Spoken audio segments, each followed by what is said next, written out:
Statement. Good morning. Good morning. My name is Jason Citron, and I am the co-founder and CEO of Discord. We are an American company with about 800 employees living and working in 33 states. Today, Discord has grown to more than 150 million monthly active users. Discord is a communications platform where friends hang out and talk online about shared interests, from fantasy sports to writing music to video games. I've been playing video games since I was 5 years old, and as a kid, it's how I had fun and found friendship. Many of my fondest memories are of playing video games with friends. We built Discord so that anyone could build friendships playing video games, from Minecraft to Wordle and everything in between. Games have always brought us together, and Discord makes that happen today. Discord is one of the many services that have revolutionized how we communicate with each other in the different moments of our lives. iMessage, Zoom, Gmail, and on and on. They enrich our lives, create communities, accelerate commerce, healthcare, and education. Just like with all technology and tools, there are people who exploit and abuse our platforms for immoral and illegal purposes. All of us here on the panel today and throughout the tech industry have a solemn and urgent responsibility to ensure that everyone who uses our platforms is protected from these criminals, both online and off. Discord has a special responsibility to do that because a lot of our users are young people. More than 60% of our active users are between the ages of 13 and 24. It's why safety is built into everything we do. It's essential to our mission and our business. And most of all, this is deeply personal. I'm a dad with 2 kids. I want Discord to be a product that they use and love, and I want them to be safe on Discord. I want them to be proud of me for helping to bring this product to the world. That's why I am pleased to be here today to discuss the important topic of the online safety of minors. My written testimony provides a comprehensive overview of our safety programs. Here are a few examples of how we protect and empower young people. First, we've put our money into safety. The tech sector has a reputation of larger companies buying smaller ones to increase user numbers and boost financial results. But the largest acquisition we've ever made at Discord was a company called Centropy. It didn't help us expand our market share or improve our bottom line. In fact, because it uses AI to help us identify, ban, and report criminals and bad behavior, it has actually lowered our user count by getting rid of bad actors. Second, you've heard of end-to-end encryption that blocks anyone, including the platform itself, from seeing users' communications. It's a feature on dozens of platforms, but not on Discord.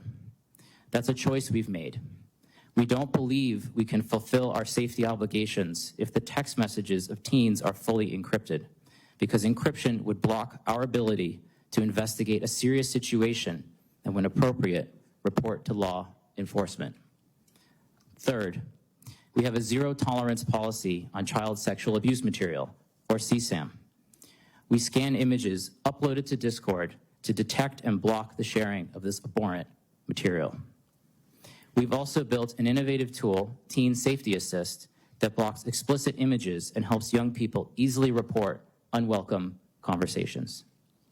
We've also developed a new semantic hashing technology for detecting novel forms of CSAM called CLIP, and we're sharing this technology with other platforms through the Tech Coalition. Finally, we recognize that improving online safety requires all of us to work together. So we partner with nonprofits, law enforcement, and our tech colleagues to stay ahead of the curve in protecting young people online. We want to be the platform that empowers our users to have better online experiences, to build true connections, genuine friendships, and to have fun.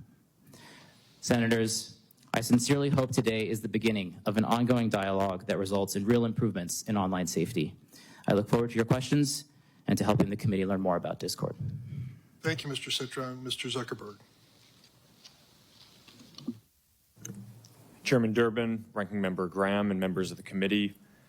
Every day, teens and young people do amazing things on our services. They use our apps to create new things, express themselves, explore the world around them, and feel more connected to the people they care about. Overall, teens tell us that this is a positive part of their lives. But some face challenges online, so we work hard to provide parents and teens support and controls to reduce potential harms. Being a parent is one of the hardest jobs in the world. Technology gives us new ways to communicate with our kids and feel connected to their lives, but it can also make parenting more complicated. And it's important to me that our services are positive for everyone who uses them. We are on the side of parents everywhere working hard to raise their kids. Over the last 8 years, we've built more than 30 different tools, resources, and features that parents can set time limits for their teens using our apps, see who they're following, or if they report someone for bullying. For teens, we've added nudges that remind them when they've been using Instagram for a while or if it's getting late and they should go to sleep, as well as ways to hide words or people without those people finding out. We put special restrictions on teen accounts on Instagram. By default, accounts for under 16s are set to private, have the most restrictive content settings, and can't be messaged by adults that they don't follow or people they aren't connected to. With so much of our lives spent on mobile devices and social media, it's important to look into the effects on teen mental health and well-being. I take this very seriously. Mental health is a complex issue, and the existing body of scientific work has not shown a causal link between using social media and young people having worse mental health outcomes. A recent National Academies of Science report evaluated over 300 studies and found that research, quote, did not support the conclusion that social media causes changes in adolescent mental health at the population level, end quote. It also suggested that social media can provide significant positive benefits when young people use it to express themselves, explore and connect with others. Still, we're going to continue to monitor the research and use it to inform our roadmap. Keeping young people safe online has been a challenge since the internet began. And as criminals evolve their tactics, we have to evolve our defenses too. We work closely with law enforcement to find bad actors and help bring them to justice. But the difficult reality is that no matter how much we invest or how effective our tools are, there's always more to learn and more improvements to make. But we remain ready to work with members of this committee, industry, and parents to make the internet safer for everyone. I'm proud of the work that our teams do to improve online child safety on our services and across the entire internet. We have around 40,000 people overall working on safety and security, and we've invested more than $20 billion in this since 2016, including around $5 billion in the last year alone. We have many teams dedicated to child safety and teen well-being, and we lead the industry in a lot of the areas that we're discussing today. We build technology to tackle the worst online risks and share it to help our whole industry get better, like Project Lantern, which helps companies share data about people who break child safety rules, and we're founding members of Take It Down, a platform which helps young people prevent their nude images from being spread online. We also go beyond legal requirements and use sophisticated technology to proactively discover abusive material. And as a result, we find and report more inappropriate content than anyone else in the industry. As the National Center for Missing and Exploited Children put it this week, Meta goes, quote, above and beyond to make sure that there are no portions of their network where this type of activity occurs, end quote. I hope we can have a substantive discussion today that drives improvements across the industry, including legislation that delivers what parents say they want, a clear system for age verification and control over what apps their kids are using. 3 out of 4 parents want App Store age verification, and 4 out of 5 want parental approval of whenever teens download apps. We support this. Parents should have the final say on what apps are appropriate for their children and shouldn't have to upload their ID every time. That's what app stores are for. We also support setting industry standards on age-appropriate content and limiting signals for advertising to teens to age and location and not behavior. At the end of the day, we want everyone who uses our services to have safe and positive experiences. Before I wrap up, I want to recognize the families who are here today who have lost a loved one or lived through some terrible things that no family should have to endure. These issues are important for every parent and every platform, I'm committed to continuing to work in these areas, and I hope we can make progress today. Thank you. Mr. Spiegel?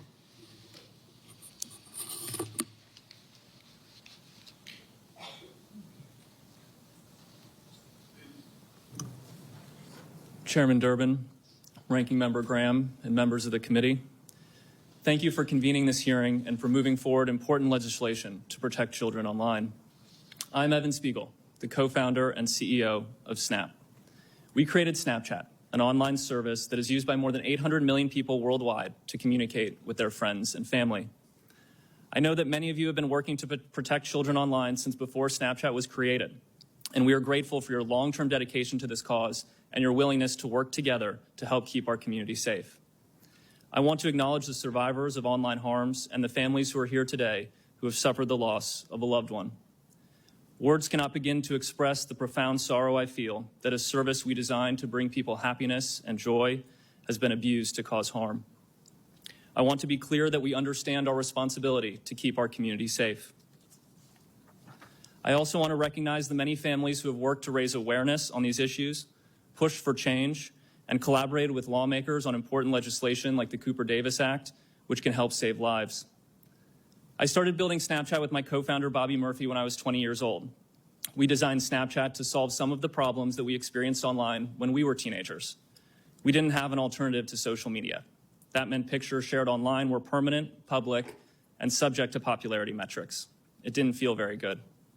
We built Snapchat differently because we wanted a new way to communicate with our friends that was fast, fun, and private.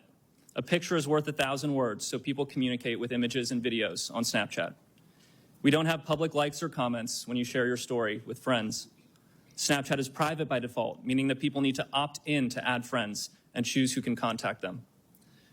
When we built Snapchat, we chose to have the images and videos sent through our service delete by default.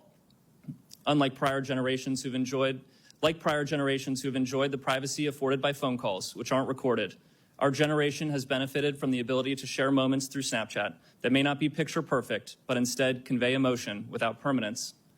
Even though Snapchat messages are deleted by default, we let everyone know that images and videos can be saved by the recipient.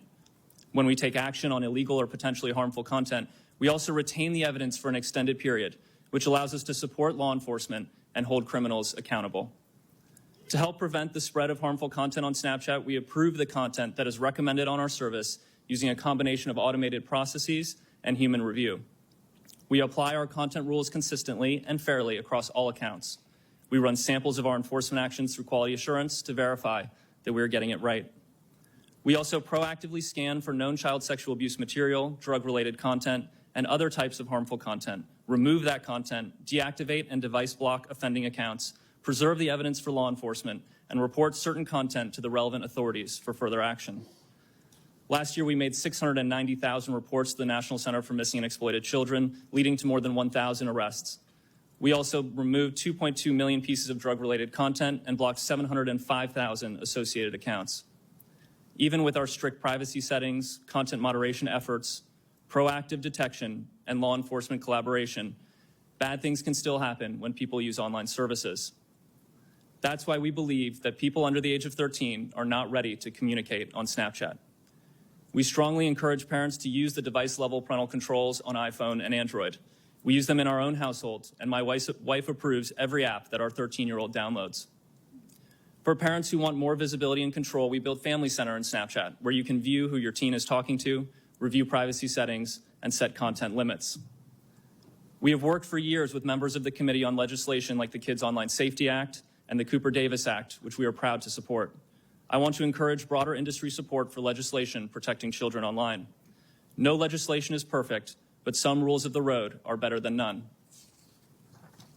Much of the work that we do to protect people that use our service would not be possible without the support of our partners across the industry, government, nonprofit organizations, NGOs, and in particular law enforcement and the first responders who have committed their lives to helping keep people safe. I am profoundly grateful for the extraordinary efforts across our country and around the world to prevent criminals from using online services to perpetrate their crimes. I feel an overwhelming sense of gratitude for the opportunities that this country has afforded me and my family. I feel a deep obligation to give back and to make a positive difference, and I am grateful to be here today as part of this vitally important democratic process.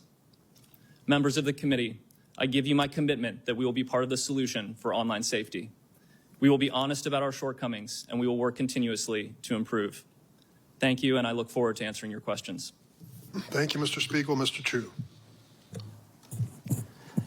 Chair Durbin, Ranking Member Graham, and members of the committee, I appreciate the opportunity to appear before you today.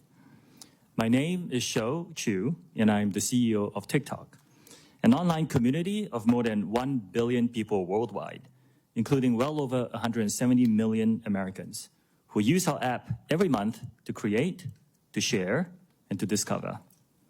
Now, although the average age on TikTok in the US is over 30, we recognize that special safeguards are required to protect minors, and especially when it comes to combating all forms of CSAM. As a father of 3 young children myself, I know that the issues that we're discussing today are horrific and the nightmare of every parent. I am proud of our efforts to address the threats to young people online, from a commitment to protecting them to our industry-leading policies, use of innovative technology, and significant ongoing investments in trust and safety to achieve this goal.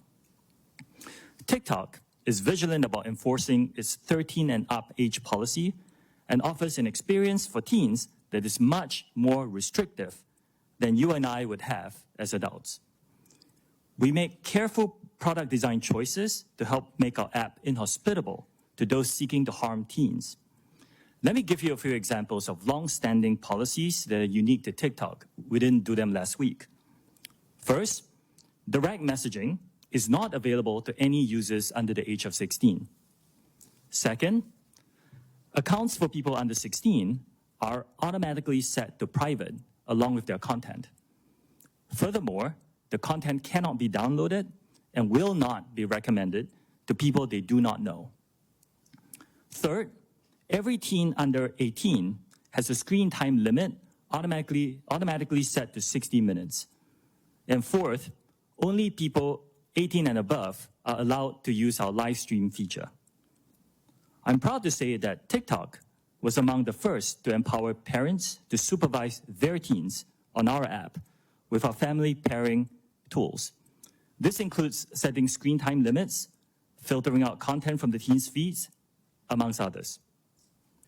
We made these choices after consulting with doctors and safety experts who understand the unique stages of teenage development to ensure that we have the appropriate safeguards to prevent harm and minimize risk. Now, safety is one of the core priorities that defines TikTok under my leadership. We currently have more than 40,000 trust and safety professionals working to protect our community globally. And we expect to invest more than $2 billion in trust and safety efforts this year alone, with a significant part of that in our US operations. Our robust community guidelines strictly prohibit content or behavior that puts teenagers at risk of exploitation or other harm, and we vigorously enforce them. Our technology moderates all content uploaded to our app to help quickly identify potential CSAM and other material that breaks our rules. It automatically removes the content or elevates it to our safety professionals for further review.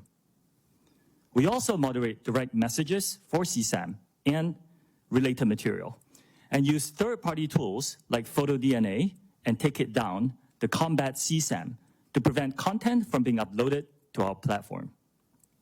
We continually meet with parents, teachers, and teens. In fact, I sat down with a group just a few days ago. We use their insight to strengthen the protections on our platform, and we also work with leading groups like the Technology Coalition.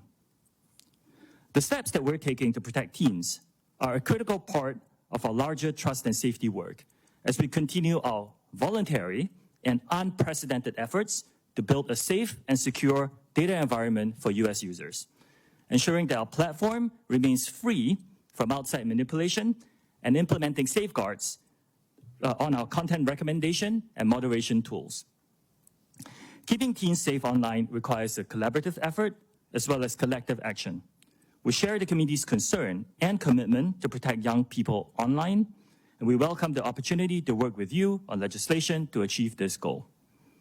Our commitment is ongoing and unwavering because there is no finish line when it comes to protecting teens. Thank you for your time and consideration today. I'm happy to answer your questions. Thanks, Mr. Chu. Ms. Yacarino? Chairman Durbin, Ranking Member Graham, and esteemed members of the committee, thank you for the opportunity to discuss X's work in protecting Ms. Yacarino, could you check if your microphone is on? my talk button. And you might draw. How is that? Okay, Better. maybe Thank I you very much. adjust my chair. Apologies. Start over. Chairman Durbin, Ranking Member Graham, and esteemed members of the committee, thank you for the opportunity to discuss X's work to protect the safety of minors online. Today's hearing is titled A Crisis, which calls for immediate action. As a mother, this is personal, and I share the sense of urgency. X is an entirely new company, an indispensable platform for the world and for democracy. You have my personal commitment that X will be active and a part of this solution. While I joined X only in June of 2023, I bring a history of working together with governments, advocates, and NGOs to harness the power of media to protect people. Before I joined, I was struck by the leadership steps this new company was taking to protect children. X is not the platform of choice for children and teens. We do not have a line of business dedicated to children. Children under the age of 13 are not allowed to open an account. Less than 1% of the US users on X are between the ages of 13 and 17. And those users are automatically set to a private default setting and cannot accept a message from anyone they do not approve.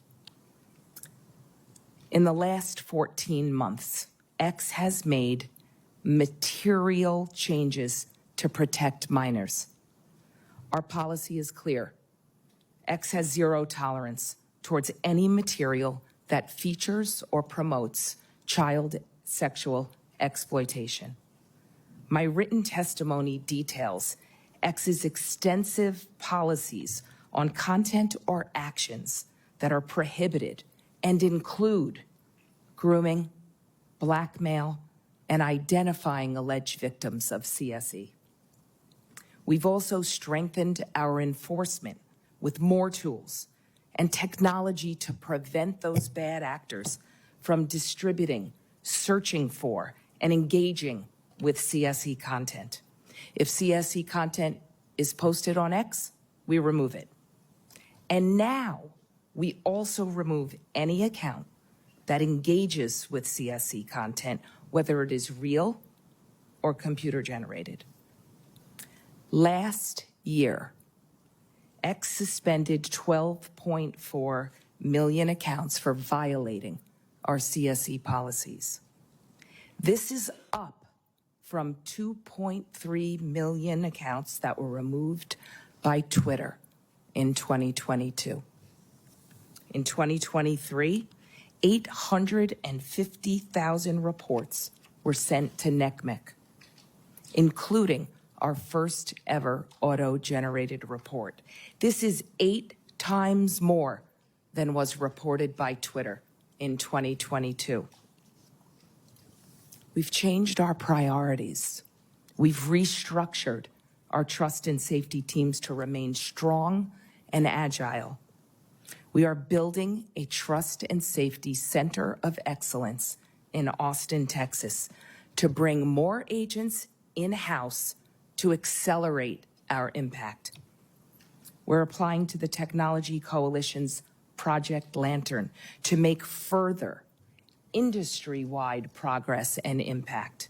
We've also opened up our algorithms for increased transparency. We want America to lead in this solution. X commends the Senate for passing the REPORT Act, and we support the SHIELD Act. It is time for a federal standard to criminalize the sharing of non-consensual intimate material. We need to raise the standards across the entire internet ecosystem, especially for those tech companies that are not here today and not stepping up. X supports the Stop CSAM Act. The Kids Online Safety Act should continue to progress, and we will support the continuation to engage with it and ensure the protections of the freedom of speech. There are two additional areas that require everyone's attention. First, as the daughter of a police officer, law enforcement must have the critical resources to bring these bad offenders to justice. Second, with artificial intelligence, offenders' tactics will continue to sophisticate and evolve. Industry collaboration is imperative here. X believes that the freedom of speech and platform safety can and must coexist. We agree that now is the time to act with urgency. Thank you. I look forward to answering